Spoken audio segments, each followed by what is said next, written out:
Hola Marcelo, ¿qué tal? Ya estamos en vivo. Buenos días. ¿Qué tal? ¿Cómo estás?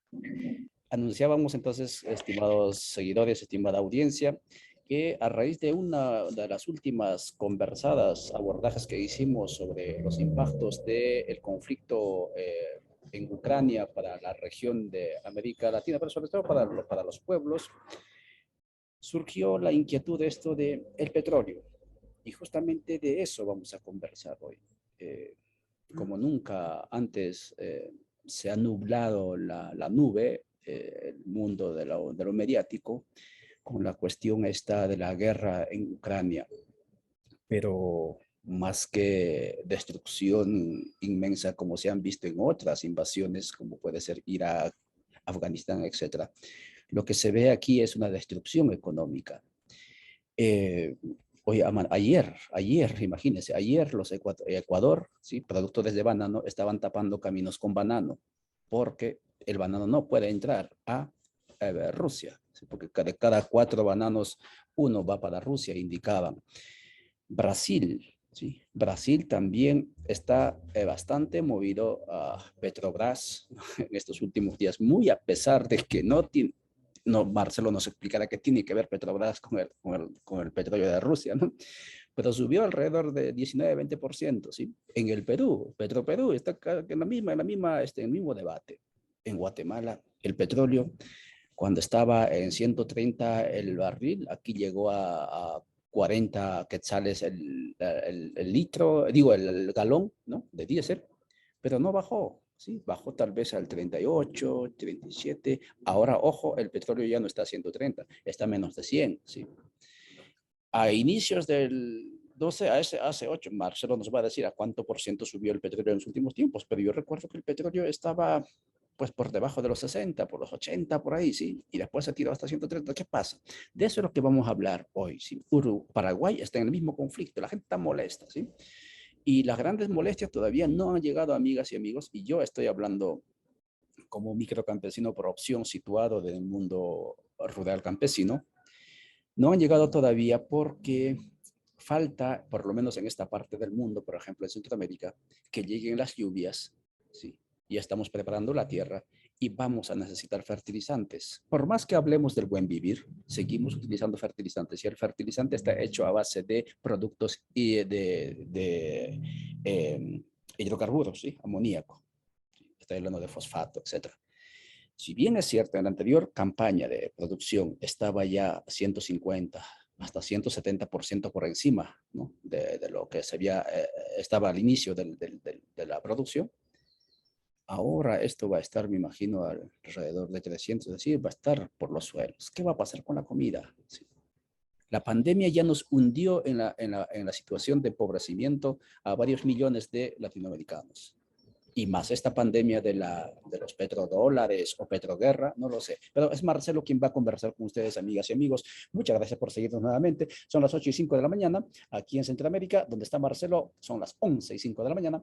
Estamos transmitiendo por Racinacu Internacional en Ecuador, Al Carajo en Colombia, en Guatemala transmitimos por Radio Victoria, Codeca Guatemala y Juventud Plurinacional. Muchos saludos a todos los amigos y amigas que nos siguen, que comparten estos contenidos, porque lo que queremos es eso, que la, que la, que la audiencia, que las personas, sí, que las personas tengan información diferente, porque lamentablemente también es otra pandemia esto de la anulación de todas aquellas personas que opinamos o que pensamos de manera diferente, ¿sí? Caso Sputnik, caso RT, y caso productores de contenidos independientes, ¿no? Que van siendo silenciados, ¿no? Y obviamente periodistas también matados, ¿no? Pero Marcelo, por favor, saluda a la audiencia, el micrófono es suyo y adelante. ¿Qué tal, Ollantay? Bueno, un saludo a todos los amigos latinoamericanos y guatemaltecos en especial. Bueno, la pregunta que engloba el título tiene que ver por qué sube el petróleo en países donde, bueno, no hay producción y demás. Bueno, claramente esto amerita una explicación al menos sintética de lo que es el mercado petrolero mundial, ¿no? Ahí hay un eco, no sé si tú lo... Ahí está. Ok.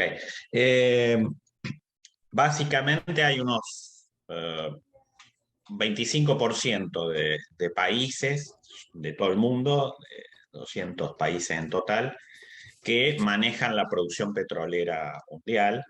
Y sobre ese 25%, bueno, hay un mercado oligopólico, que es la OPEP, que oscila entre 14 a 21 países aproximadamente, porque hay países que entran y salen, ¿no es cierto?, según conflictos, según cuotas que tienen que pagar allí. Esa organización de países exportadores de petróleo funciona como una organización, realmente como un oligopolio, su sede está en Viena, hay una estructura burocrática. Esa OPEP maneja en general los precios del petróleo a nivel mundial. En esa OPEP hay países básicamente árabes, hay un país latinoamericano que es Venezuela, pero por afuera de esa OPEP están productores muy importantes de petróleo a nivel mundial, uno es Rusia, precisamente, entonces allí podés ir pensando que, bueno, al estar en guerra Rusia, esto evidentemente impacta sobre todo el mundo. Estados Unidos, que ahí está peleando junto a Arabia Saudita y Rusia, primer, segundo, tercer lugar en la producción mundial de petróleo. Y, bueno, otros países, China, Canadá, ¿no es cierto? Bueno, la misma México, la misma Ecuador, tú nombraste Brasil, países latinoamericanos que son muy fuertes en la producción de... O sea que allí, realmente, sin contar Estados Unidos, sin contar Rusia, sin contar Arabia Saudita, sin contar China, etcétera, ya tenés, bueno, Arabia Saudita está dentro de la OPEP, ya tenés el 40% de la producción mundial y tenés el 80-81% de las reservas mundiales de petróleo. O sea que claramente no es un mercado absolutamente libre, el del petróleo a nivel internacional, digo, sino que es un mercado más bien oligopólico, donde todos estos precios del petróleo, para arriba, para abajo, generalmente para abajo, porque este oligopolio trata de manejar las cuotas de producción según si hay riesgos de conflicto, porque generalmente eso sube cuando hay riesgo de conflicto, cuando hay mucha inestabilidad mundial, ellos ahí tratan de aumentar la producción, tratan de aumentar para que el precio baje, digamos.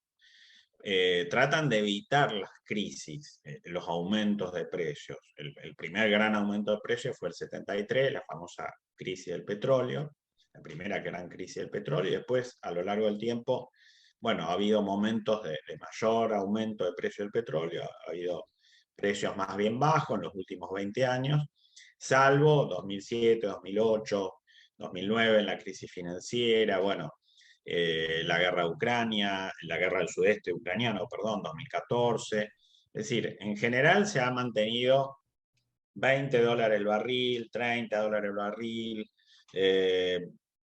como máximo 50, ¿no es cierto? Muy pocas veces llega a 100. Bueno, está llegando a 100, bueno, está en 100 ahora, pudo trepar a 144, algo que fue muy anormal hace unos años atrás, pero en general está muy gerenciado el precio del petróleo por este oligopolio. Ahora, ¿por qué impacta todo esto en América Latina? Bueno, sin duda porque hay países, la mayor parte de los países de América Latina, y Guatemala no es la excepción, son importadores netos de petróleo. Es lo mismo que le pasa, en este caso, al mundo desarrollado. El mercado internacional de hidrocarburos, paradójicamente, debe ser, entre comillas, uno de los más democráticos, digamos, porque los países productores no son países desarrollados, salvo Estados Unidos, Canadá y alguno más. Todos los demás que he nombrado son países subdesarrollados. Entonces, la gran herramienta geopolítica por allí que tiene el mundo subdesarrollado, digamos, para imponer sus precios, es este mercado petrolero. Hace 50, 60, 70 años atrás te hubiera dicho, bueno, incluso se han escrito libros sobre esto, el petróleo estaba manejado por las grandes compañías, las famosas 7 hermanas, no las voy a nombrar, pero eso ha ido cambiando, sobre todo después del 62, cuando se crea la OPEP, y sobre todo después de la primera crisis del petróleo del 73. Así que bueno, lamentablemente en América Latina, excepto los 5, 6, 7 países productores de petróleo, el primero es Brasil, Argentina, bueno, México, Ecuador, bueno, Guyana, Venezuela, por supuesto.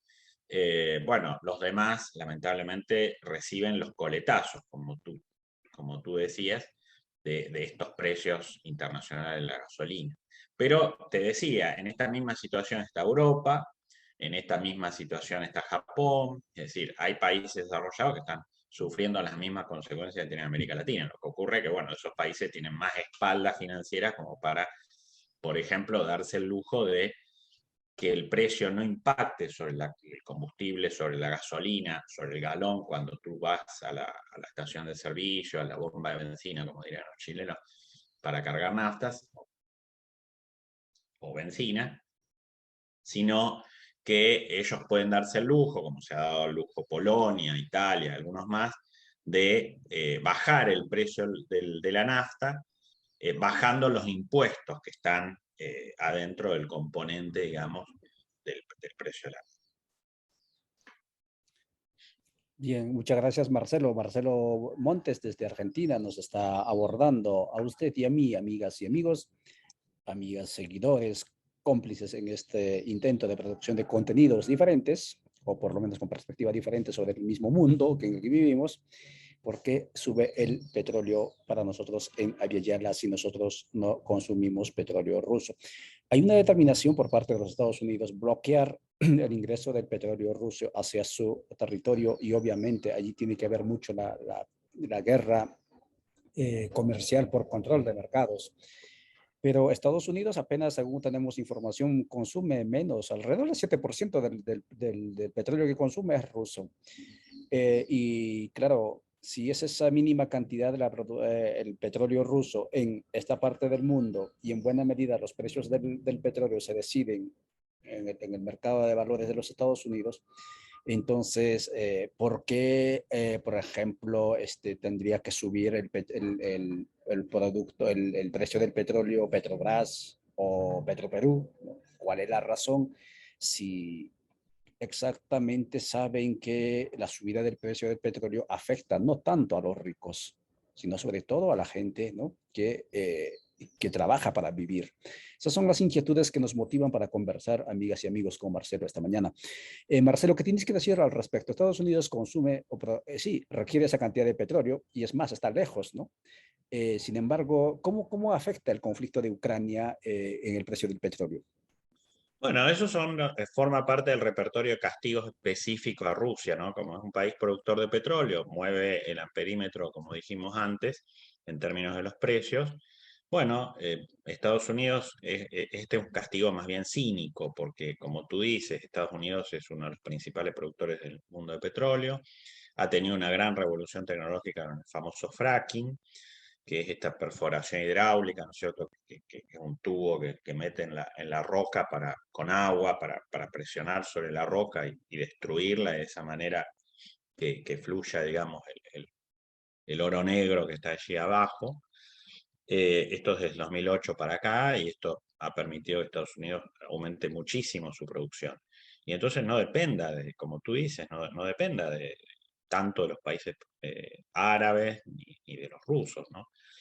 Eso específicamente, ¿no? Es un castigo específico a Rusia que tiene sentido de dañar la economía rusa, que sí depende mucho del petróleo y del gas, sobre todo para alimentar o para financiar sus arcas fiscales, no porque el PBI ruso dependa del petróleo, sino que el Estado ruso sí depende del petróleo y del gas para pagar las pensiones, pagar el gasto público, digamos, normal que tiene Rusia, el gasto militar, etc.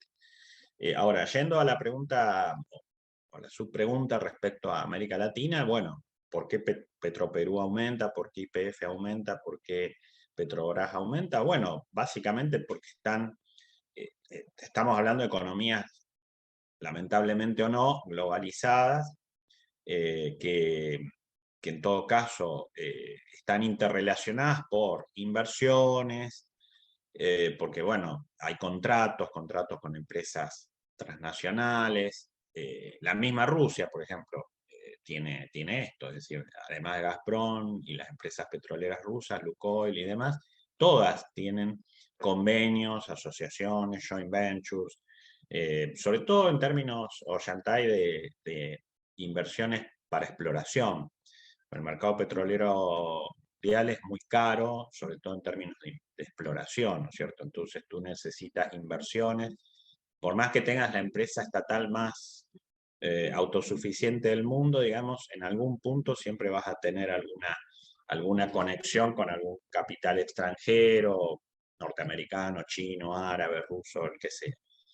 Eso por un lado. Y por el otro lado, bueno, a ver, aquí hay también mucho por hacer, ¿no? Porque por un lado tú dependes del precio internacional, por el otro lado tú tienes precios domésticos, o sea, lo mismo que decía antes, el cargado de benzina, el cargado de nafta del consumidor, ¿no? Local. Tú puedes desalinear, como el caso argentino, tú puedes desalinear los precios internacionales de los locales. Hasta cierto punto puedes hacerlo. Tienes que decirle a tu población, bueno, ¿quién va a subsidiar esa diferencia? Generalmente la subsidia el Estado. Eso en el caso de los países productores. Brasil, bueno, vuelvo a repetir, Argentina, México, Venezuela, etcétera, etcétera. Cada uno tiene sus particularidades, cualquier cosa después me preguntas. En el caso de los importadores netos, como Paraguay, como Guatemala, bueno, hay varios también. Bueno, allí el caso guatemalteco es también bastante especial. Ustedes tienen 7 a 10 importadores, tengo entendido, de petróleo, empresas, ¿no? Que también funcionan de manera oligopólica. ¿Para qué engañarte? ¿No? Es decir, ellos están interrelacionados sobre todo con capitales mexicanos o norteamericanos que sacan el petróleo del Golfo de México. Y ese petróleo llega a Guatemala. Ahora, tengo entendido que el mercado de comercialización de petróleo guatemalteco es libre. Entonces no hay eso que yo te decía antes, que vos podés tener precios internacionales, pero tus precios locales no necesariamente, sí, recibirán un aumento en función del precio internacional, pero no va a ser tan fuerte como el precio internacional. El caso argentino es típico. Eso arrastra otro tipo de problemas, pero bueno, no voy a tocarlos acá. En el caso de Guatemala, aparentemente el mercado es libre, por lo tanto, cada impacto en el precio internacional golpea directamente sobre el precio de tu benzina allí a nivel local, y a veces, como tú dices, aumenta más todavía. O sea, porque eso en gran medida depende de la intermediación de estos importadores. Así que es una mala noticia. El importador de petróleo realmente está en una situación tremendamente incómoda, y allí, bueno, yo te diría que la única solución es que el gobierno intervenga, el gobierno guatemalteco, el gobierno paraguayo y demás, intervenga de alguna forma como para acolchonar, digamos, ese aumento de precio internacional. Claro que sí, Marcelo, sí, es parte del sistema del libre mercado, de lo que se llama libre mercado o neoliberalismo. Aquí prácticamente no hay ningún tipo de intervención, aparte de lo que de las normas del libre, que como se dice, que al fondo no son ningún libre mercado, como muy bien dices, es oligopolio. El Salvador es uno de los que ha intentado aliviar este asunto, ¿no? Con lo que tú decías de las subvenciones, etcétera. Marcelo, referías o la última, digamos, no sé si la única, pero la última crisis de petróleo, ¿no? Los famosos petrodólares ya de los 70, ¿no? Los ricos se hicieron ricos justamente con esta cuestión del petróleo, ¿sí? Pues ahora alguien gana con el petróleo cuando llega a 130, 140. Indicaban que si el conflicto continuaba, iba a llegar, dicen, hasta $300 el barril. ¿Y qué va a pasar? ¿Vamos a vivir otra situación de petrodólares con todas las consecuencias del endeudamiento externo? ¿Es un mecanismo de inyectar, digamos, oxígeno financiero fresco al sistema financiero mundial en crisis. ¿Cómo está este asunto? ¿Cómo lo explicas?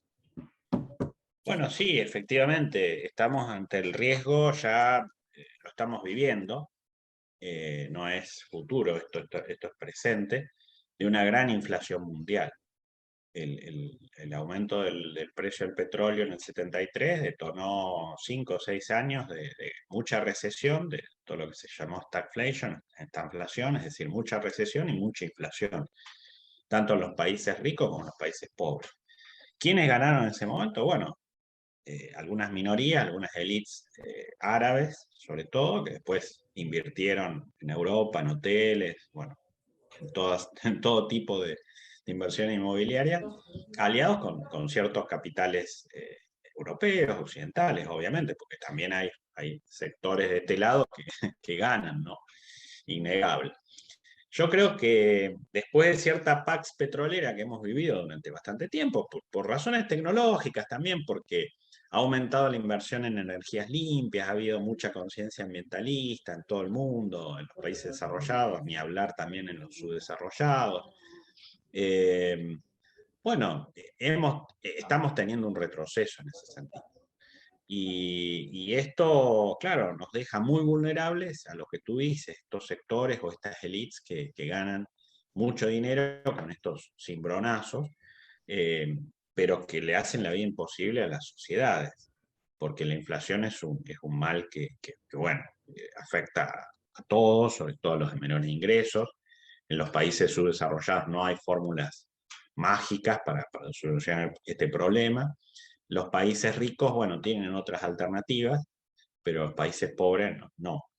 Eh, una alternativa que uno podría pensar, digamos, esto se ha esbozado muchas veces, una, intentar despegarse de este monstruo, digamos, de este mercado, tratando de generar soluciones comunitarias, inversión en energías limpias, algo así como lo que intentó en algún momento hacer Costa Rica, por ejemplo. Eh, pero, bueno, eso por supuesto es un trabajo a largo plazo, eso no te garantiza, pues tú tienes que cargar nafta ahora mismo y tu transporte público y tu movimiento vehicular depende de eso, ¿no? Ahí, y eso es caro, la inversión en energías limpias es muy cara, el petróleo, entre comillas, es más barato, entre comillas, ¿no es cierto? El daño ambiental es clarísimo, sobre todo con el fracking. Eh, y la otra es, en esta transición, alimentar la posibilidad de una OPEP latinoamericana. Eso también es algo que uno ha leído muchas veces, nunca se ha concretado, porque tú sabes cómo actúan nuestros estados, ¿no es cierto? De manera muy egoístas, sin mucha mancomunidad, ¿no? Pero la posibilidad de tener 6, 7, 8 países productores, 7 países productores de petróleo en nuestro Aviala, realmente es interesante, porque no, digamos, por lo menos nos sentamos en la mesa de los grandes productores de una manera colectiva. La OPEP tiene esa ventaja de que tiene una economía de escala muy importante, tiene un poder de fuego muy importante, digamos, frente al cual los países poderosos no le pueden hacer tanta mella. Y creo que Latinoamérica tiene esa herramienta. Que no la haya usado hasta el momento, bueno, por distintas razones, ideológicas seguramente, pero yo diría que conociendo el paño, me parece que hay este egoísmo estatal, ¿no? De que esta desconfianza mutua, pero tenerlo a Brasil, Venezuela, Argentina, México, juntos en estos términos, y posibilitando al resto de los países, a los importadores, a generar una transición que le permita que el precio del petróleo no impacte tanto sobre los mercados consumidores. Así que bueno, eso yo diría que es una sugerencia que me parece que habría en estos meses que vamos a vivir, porque la guerra supongamos que se termine pronto, pero los coletazos van a continuar. No. Imposible pensar que porque la guerra termine vamos a volver al estado anterior a enero de este año, ¿no? Siento que el precio ya venía aumentando. Bien, Marcelo Montes conversando con usted sobre por qué sube el precio del petróleo para América Latina si aquí no consumimos petróleo ruso. Si acaso el demonio que está haciendo aumentar el precio de petróleo, está haciendo encarecer, hundiendo tu economía familiar, es el Satanás, Putin, porque así es como nos pinta esta hegemonía mediática. Marcelo nos acaba de plantear una cuestión importantísima, que amigos y amigas, estamos tocando un tema técnico, ¿sí? Que es el tema de que la explicación del por qué sube el petróleo, Marcelo está explicándolo, pero en realidades en países subalternas, colonizados, decimos desde nuestra posición situada, lo técnico es tremendamente político. Y en ese sentido, cuando Marcelo se está preguntándose por qué no hacemos nuestra propia OPEP, ¿no? Porque si Venezuela fue uno de los que empujó OPEP y también Ecuador estaba ahí adentro, etcétera, ¿por qué no se pudo? Lo que ocurre, y esto Marcelo de repente, no sé si concuerdas conmigo, pero al parecer que con los petrodólares, con aquella fiebre del petróleo, al parecer había una intencionalidad de mala fe de generar petrodólares, ¿sí? Pero al mismo tiempo generar también caos institucional a través de dictaduras, etcétera, en nuestros países, ¿no? Como están concretamente en Bolivia, por ejemplo, ¿sí? Un gobierno más corrupto dictador, ¿no? Y una vez que estaban en el poder ellos, esos petrodólares que se reunió, que se juntó allí en el norte, se fue distribuyendo como préstamos, ¿sí? Con intereses fluctuantes. Y así fue como se encadenó a todos los gobiernos de Abiyala, ¿sí? A una deuda externa que prácticamente fue eterna, ¿sí?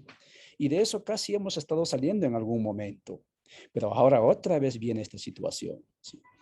Y al parecer vamos a entrar en una crisis mundial y regional, y estos que tienen los dólares a la mano, no sé si va a ser dólares u otra moneda, van a venir a ofrecer préstamos para otra vez encadenarnos a unas deudas eternas cuyos intereses tenemos que pagar incluso con el 60%, 50% del presupuesto anual. En esta situación es imposible que los pueblos, que los países se levanten. Y entonces el tema petróleo es tremendamente político, amigas y amigos. No sé si estás de acuerdo con esta lógica un tanto maquiavélica, pero adelante. Totalmente, sí, sí. Incluso Hollywood también ha mostrado más de una vez este tipo de lógicas, ¿no? Y hay libros, ellos han escrito muchos libros. El de las siete hermanas es un libro americano. Realmente, sí. Sin duda tiene efectos políticos. Sin duda, todo lo que vos has relatado, tú has relatado es absolutamente cierto, porque aunque no fuera exactamente interconectado de la manera en que tú lo contaste, pero el resultado final ha sido ese. Claramente, el petróleo, la deuda externa, los países ahogados, América Latina bastante ahogada, particularmente, pero el resto del mundo subdesarrollado lo mismo. En un contexto como describí yo, entre el 73 al 79, que afectó a todo el mundo. Eso también sin duda. Lo que pasa es que, bueno, hay formas de que te afecte a Noruega y hay formas de que te afecte a Guatemala. Y esto sí, realmente se puede volver a repetir. ¿Cuál es tal vez la diferencia? Que Rusia ha tomado conciencia de esto. Creo que el mundo es distinto a aquel, porque ahora tienes a una China también bastante poderosa, que también es productora de petróleo, y con mucha inserción en América Latina. Entonces, y no estoy planteando el cambio de imperialismo, ¿no? Es decir, cambiar el imperialismo americano por el chino, porque estaríamos en una situación igualmente de colonización. Eh, la cuestión acá es que puede ser que esta instrumentación del dólar o del endeudamiento crónico y demás, al cual no le saco responsabilidad a los gobiernos nacionales, obviamente, porque también han sido corruptos, como tú has dicho, porque, digamos, es tan corrupto el que presta como el que va a buscar el préstamo. Porque si tú hubieras tenido una economía relativamente autosuficiente, vos no estarías de préstamo, ¿no? Entonces, bueno, creo que ahí está el punto que podría diferenciar la situación esta que estamos viviendo de la anterior. La posibilidad de reemplazar al dólar con o una canasta de monedas u otras monedas, como los yuanes, o, bueno, sobre todo los yuanes, ¿no? Bueno, está al alcance de la mano. La posibilidad de reformar toda la estructura del sistema financiero internacional, con lo cual esto de prestar y demás no sería tan fácil. Bueno, está también. Entonces, yo creo que la guerra, no hay mal que por bien no venga, la guerra nos ha puesto en esta situación. Nos ha puesto en una situación donde, tal vez como nunca antes, los estados tienen la posibilidad de alterar el sistema internacional tal como lo teníamos hacía, no sé, desde el 45 para acá. Eh, y podemos ir hacia un mundo relativamente nuevo, donde seguramente va a haber hegemones, como los que estamos nombrando, pero tendríamos de la mano de esos hegemones orientados a ir hacia un mundo mucho más multipolar. Y ahí cabe una esperanza de que América Latina deje de ser solamente vista como el lugar donde los americanos, digamos, los norteamericanos ponen sus préstamos y demás y manejan el Fondo Monetario, sino que vamos hacia un mundo donde tal vez, no quiero ser utópico, digamos, tal vez América Latina sea más responsable de sí misma y pueda incluso hasta competir en las ligas mayores de otra forma, a su forma, con los recursos que tiene, y de esa manera alentar un desarrollo más autónomo. Porque creo que el mundo va hacia eso, es decir, estamos globalizados, todo lo que tú quieras, pero también es cierto que pareciera que se van a formar bloques con una mayor densidad, con mayores límites que antes. Y en ese sentido, América Latina, vuelvo a repetir, tiene por delante la responsabilidad de autogobernarse y no estar tan pendiente de cómo todo esto la afecta y ver este mundo desde la platea, digamos, ¿no? Para volver, como tú decías, a caer en la misma trampa. No, esta vez, primero, y te agradezco la posibilidad de informar de esto, primero, informarse. Segundo, pensar estratégicamente cómo no caer en la misma trampa. Y tercero, actuar, exigirle a nuestros gobiernos que actúen más mancomunadamente, que dejen de lado las diferencias, entre comillas, ideológicas y demás, y pensar en nuestros intereses por primera vez en la historia. Porque para eso somos países independientes, no estamos para estar pendientes de las trampas que los otros nos diseñan, ¿no? Porque ya las conocemos, además. Es absolutamente previsible lo que estás contando. Y es así como van a intentar volver a repetir. Lo que ocurre es que ellos están en decadencia, Ollantay. Estados Unidos es un imperio en decadencia, entonces no puede venir a imponerlo lo mismo que nos impuso hace 30, 40 años atrás. Con Marcelo Montes conversando con usted, amigas y amigos, a través de su canal Pueblos en Red, que transmitimos a través de Codeca Guatemala, Radio Victoria, Juventud Plurinacional, Rosinacuy y Al Carajo en Colombia. Nos dice, vamos por la plurinacional, Marcelo, dice Gerardo Valdizán. Valdizán siempre nos sigue, muchas gracias, Valdizán. Tania Palencia, estimada Tania, gracias por seguirnos. A ver cuándo nos encontramos también en esta pantalla, dice...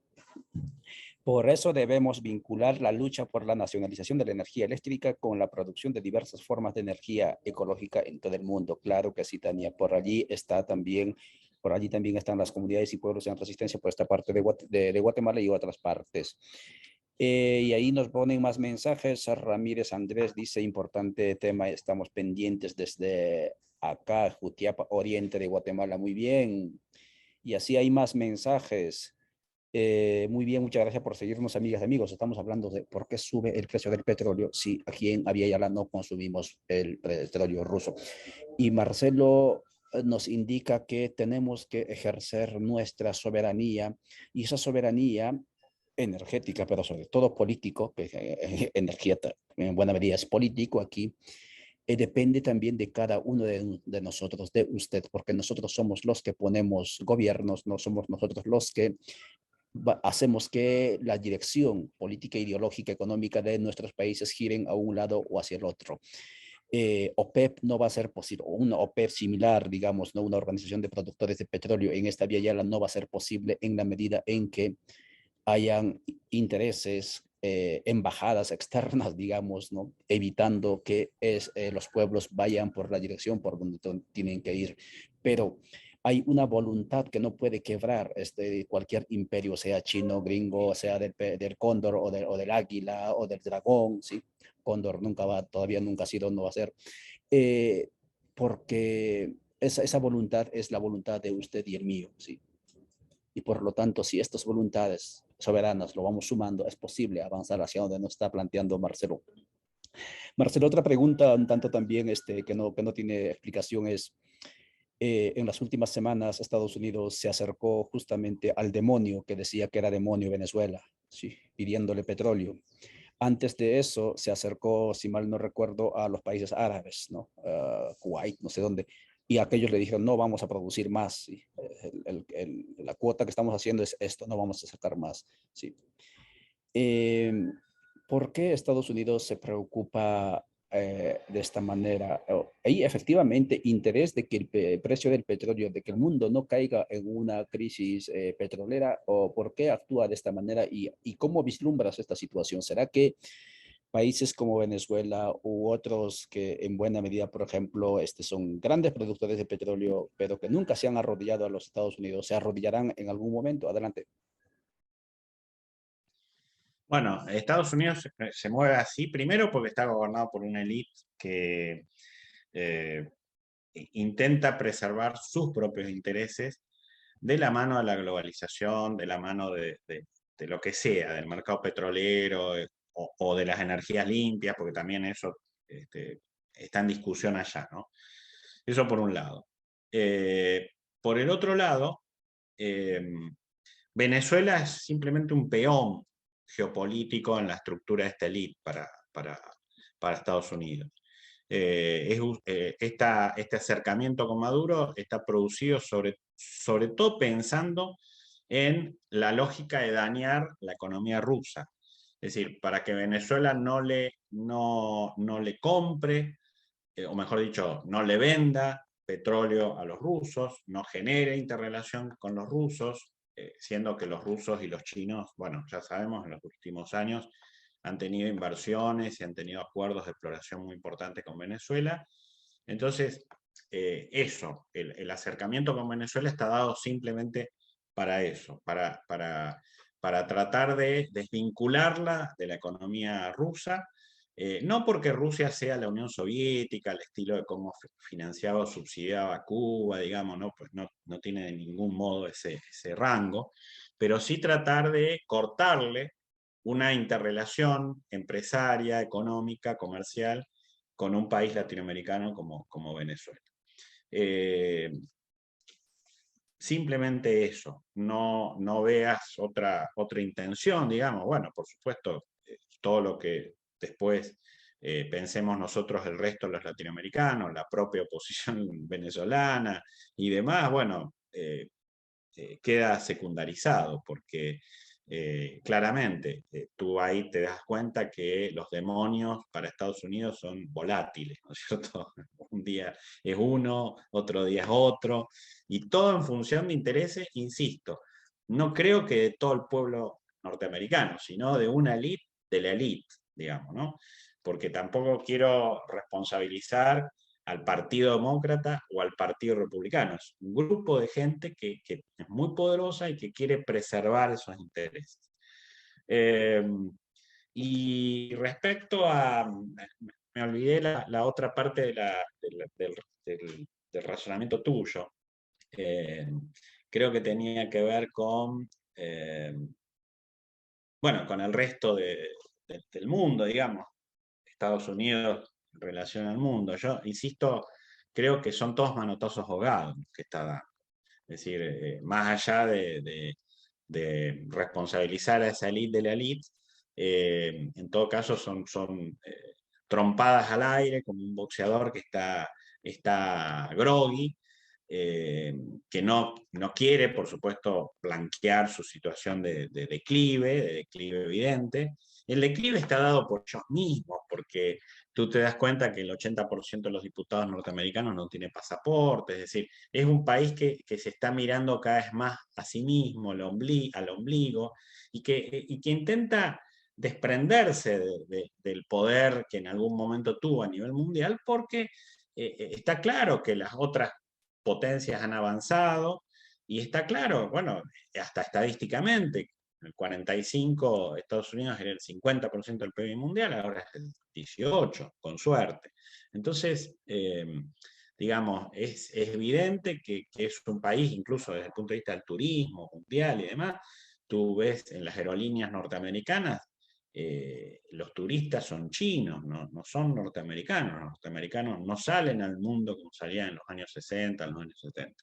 Así que, ¿por qué están gobernados o hegemonizados por una potencia que no quiere ser superpotencia mundial?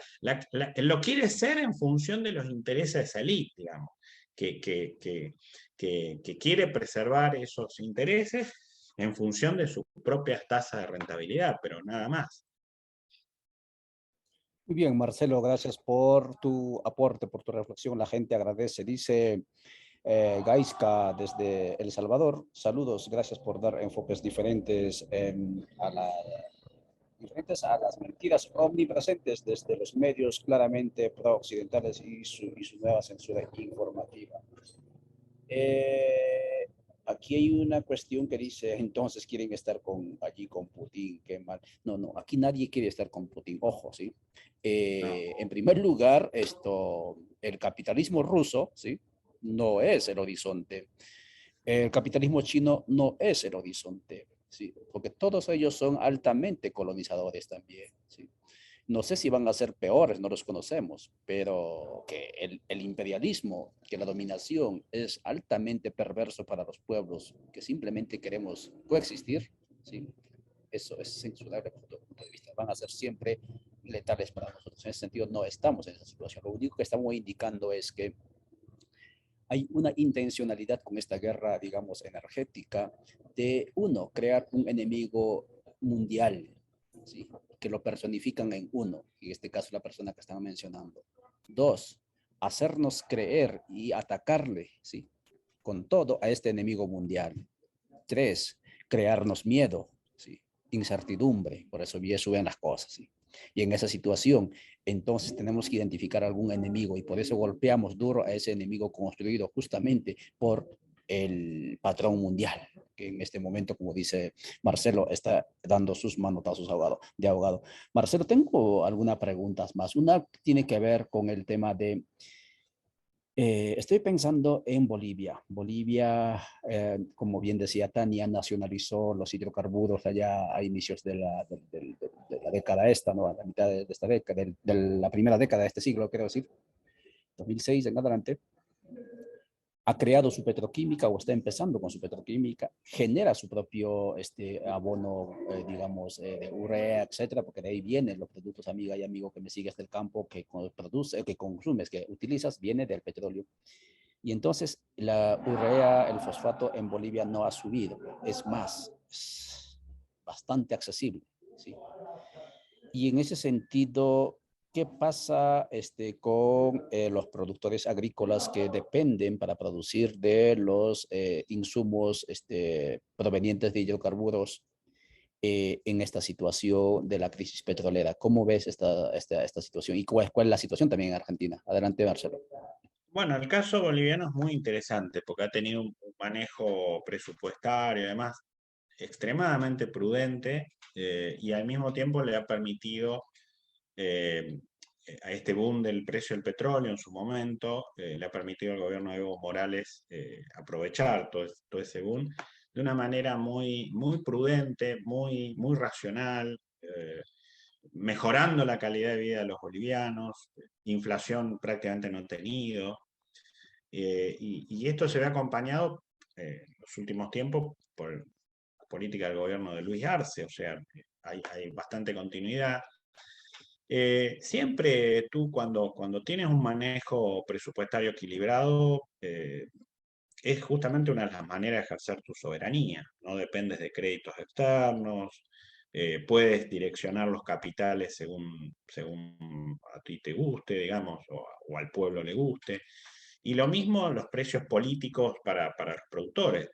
Efectivamente, si tienen que comprar la urea o los fertilizantes y demás, bueno, qué mejor que tu propio gobierno de alguna forma genere cooperativas de productores o trate de generar cierta escala para que los precios no sean tan altos y demás. O sea que siempre hay posibilidades de todo ello. El ejemplo boliviano yo creo que es muy, muy interesante. El resto de los países de Latinoamérica pueden seguirlo. Y tú me preguntabas Argentina. Bueno, Argentina, ¿cuál ha sido el problema de Argentina? Argentina ha intentado en su momento, fue uno de los primeros países en crear su propia empresa petrolera, YPF, uno de los primeros, bueno, fue estatal desde su comienzo. eh, Trató en su momento también de nacionalizar los hidrocarburos y demás. El problema de Argentina es que entró en una vorágine de mucha corrupción y eso le ha traído problemas. Y después, por supuesto, en los 90, con toda la fiebre privatizadora y demás, del mismo partido que había nacionalizado los hidrocarburos y demás, como fue el peronismo. Eh, y después, bueno, una vez más otro cambio, después con el kirchnerismo. Es decir, yo diría que Argentina no es un modelo en estos dos términos, digamos. Le afectó la corrupción, el modelo de IPF era un muy buen modelo, parecido al que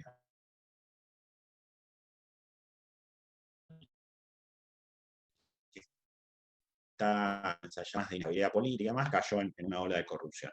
Y el otro problema es la inestabilidad, o sea, tú no puedes estatizar, después privatizar, después volver a estatizar, digamos, tienes que tener cierta continuidad.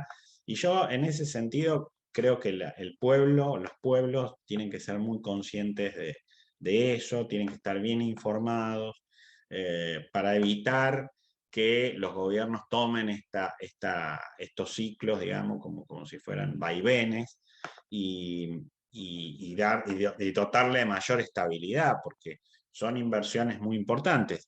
Al contrario, si quieres dejar el mercado petrolero y quieres orientarte a una economía de energías limpias, bueno, también necesitas mucha estabilidad, mucha certidumbre, porque, insisto, son inversiones de muy largo plazo y tienes que tener mucha paciencia. El Estado tiene un rol promotor allí, no es que hay que darle todo el sector privado ni nada por el estilo. Tú puedes crear, como decía recién, organizaciones de productores, las propias comunidades podrían tener sus políticas de fomento de las placas solares, bueno, todo lo que se conoce en materia de energías limpias. O sea que, bueno, insisto, el modelo boliviano creo que es muy interesante como para seguirlo y apoyarlo y difundirlo, ¿no?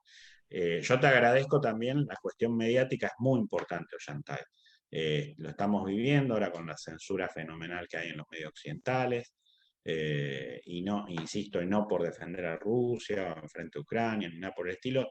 Creo que las organizaciones y los pueblos tienen que tener sus propios medios, no caer en la lógica de las grandes cadenas, sean de donde sean, y bueno, esa es la única manera de acercarnos a la verdad. Correcto, es la única manera de acercarnos a la verdad.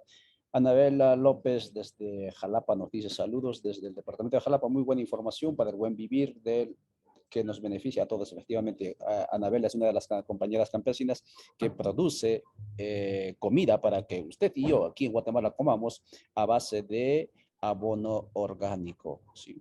Y a mí me consta, no me lo han contado, me consta que produce así ella. Y entonces saludos, felicidades también a toda la gente que nos mira con esta inquietud. Marcelo, finalmente, la otra cuestión que está relacionado con lo que estamos conversando es el tema de el alto funcionario de la Unión Europea les dijo a los europeos, aguanten un poco de frío, ¿sí? Hay que sacrificarnos por el bien de Ucrania. No vamos a consumir más hidrocarburos rusos. Estados Unidos hace una guerra en un territorio europeo. Al parecer que recupera, digamos, no espanta o quiere espantar a Rusia y a los chinos de Europa y recuperar el mercado, el territorio europeo para estar presente y una muestra de eso del gas que van a supuestamente llevar para allá. En ese sentido, ¿es Europa el gran perdedor? Uno. Y dos, no sé si sí, sin buscarlo, Europa, con su actitud, lo que ha estado envalentonando en estos últimos tiempos es justamente al enemigo común que hace 70 años intentó anular, que es el nazismo. El nazismo en Ucrania se envalentonó. Con este apoyo occidental, Estados Unidos, Europa, el nazismo puede volver con mucha más fuerza que cuando apareció allá en la década de los 30, 40, 30 del siglo pasado. ¿Cómo ves esto? Adelante, Marcelo. Coincido totalmente, los dos puntos. Por un lado, Estados Unidos, de nuevo, esa élite de la élite, persigue el negocio del gas licuado, que es carísimo y que reemplazaría a los hidrocarburos rusos y al gas ruso.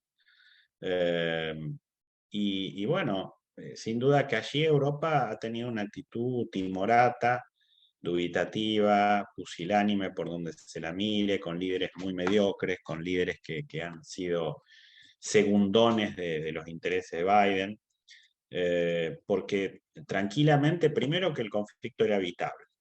Y era evitable si Europa se ponía los pantalones largos y frenaba a Estados Unidos por un lado, porque el conflicto es europeo, o sea que Estados Unidos no tiene por qué decidir por un conflicto europeo, el conflicto europeo lo tiene que solucionar Europa, y Europa lo podía solucionar, porque la única que podía reunir a ambas partes en una mesa, a Zelensky y a Putin, era Europa.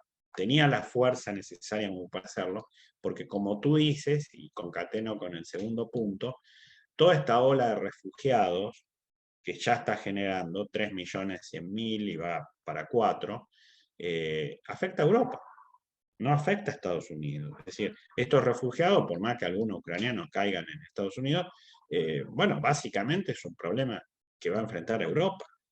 Entonces, y como tú dices, esa ola de refugiados va a traer cola desde el punto de vista político, ¿no? Porque es innegable que ya teníamos xenofobia y mucho racismo.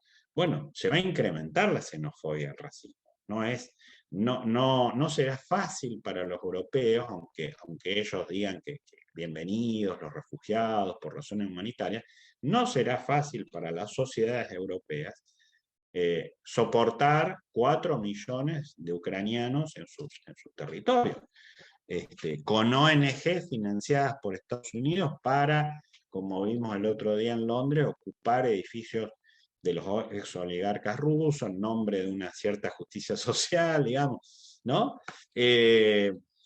Ok, es decir, habrá gente que los recibirá con los brazos abiertos y demás, pero habrá mucha gente que va a decir, oh, otra vez, gente, en este caso ucranianos, ok, blancos, europeos y demás, genera también mucho racismo para con los afganos, para con los sirios, con los africanos y demás, ¿no es cierto? Lo vimos en los trenes polacos el otro día, es decir, a los negros que venían de Ucrania, los africanos, los bajaban, subían a los blancos ucranianos, lo cual, bueno, me parece espantoso, pero bueno, sin duda, esto alimenta a los partidos de extrema derecha, a los partidos que además van en contra del espíritu democrático, universalista de la Unión Europea.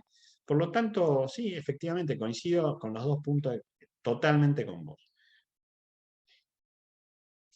Muchas gracias, Marcelo. Son las 8:55 de la mañana aquí en Centroamérica. Allí por donde está Marcelo ya van a ser la mediodía. Hemos conversado en estos 56 minutos con Marcelo Montes desde Argentina, quien gentilmente aceptó por segunda vez que estás con nosotros, sí, segunda vez en este canal Pueblos en Red, que este canal es un esfuerzo de las comunidades y pueblos en resistencia aquí en Guatemala, que su servidor, Ollanta Itzamna, facilita y por lo tanto, amigas y amigos, también la pantalla, la ventana, los chats son tus espacios. Por eso siempre motivamos a que usted, aparte de ver y mover estos contenidos, también comente, también exprese sus preguntas. Gracias por estar, camarada Marcelo, indica Valdizán. y así hay más, no hemos revisado todos los otros canales. Marcelo, muchísimas gracias por tu tiempo. Efectivamente es un tema que no agotamos, simplemente introducimos. No sabemos si finalmente hoy o mañana se firman los acuerdos en el caso de Ucrania, pero como muy bien Marcelo dice, no vamos a volver al día anterior de este conflicto mediático, financiero, petrolero creado. El petróleo no va a volver a bajar, tendría que haber alguna otra razón para que, digamos, nuestros ingresos económicos familiares vuelvan a su estado de mejoría que tenía anteriores a esta situación. Marcelo, dejo el micrófono para que si tienes alguna idea conclusiva, despedirte de la audiencia. Adelante, Marcelo. No, bueno, y si baja, difícilmente cambia la situación tampoco, y si se firman los acuerdos, tú sabes que los acuerdos, sobre todo entre rusos y ucranianos, ya ha habido acuerdos de Minsk y demás, son de difícil implementación, porque son como el gato y el ratón, ¿no? Son naciones bastante hermanadas, pero que saben trampear el uno al otro, entonces realmente esta crisis llegó para quedarse. A mí me preocupa mucho las consecuencias de la pandemia que hemos tenido. Creo que vamos hacia un mundo, lamentablemente, más inestable, muy inestable por donde se lo mire, desde el punto de vista político, económico, demográfico y demás. Bueno, hay que tener la fuerza suficiente para afrontarlo, y creo, con esto termino, creo que se abre una ventana de oportunidad, porque toda amenaza abre una oportunidad. Se abre una ventana de oportunidad para nuestros pueblos. Tratemos de aprovecharla, porque un mundo inestable, ok, sí, nos impacta, nos golpea, nos empobrece, pero también nos da la oportunidad para eh, pensar nuevos horizontes, generar otras alternativas, buscar nuestra propia supervivencia como continente, y aprovechando esto de que el gran vecino al norte está en declive. No creamos que está fuerte, al contrario, está en declive. Muchas gracias, Marcelo. Marcelo Montes desde Argentina, conversando con ustedes, amigas y amigos, en este espacio que hemos titulado ¿Por qué sube el petróleo si no consumimos en Abya Yala petróleo ruso? Muchas gracias por vuestra atención. El miércoles estaremos aquí en este mismo canal con Rafael Bautista, hablando sobre constituyentes y plurinacional y decolonialidad en Abya Yala. Hasta entonces, chao, chao. Muchas gracias por vuestra atención. Chao.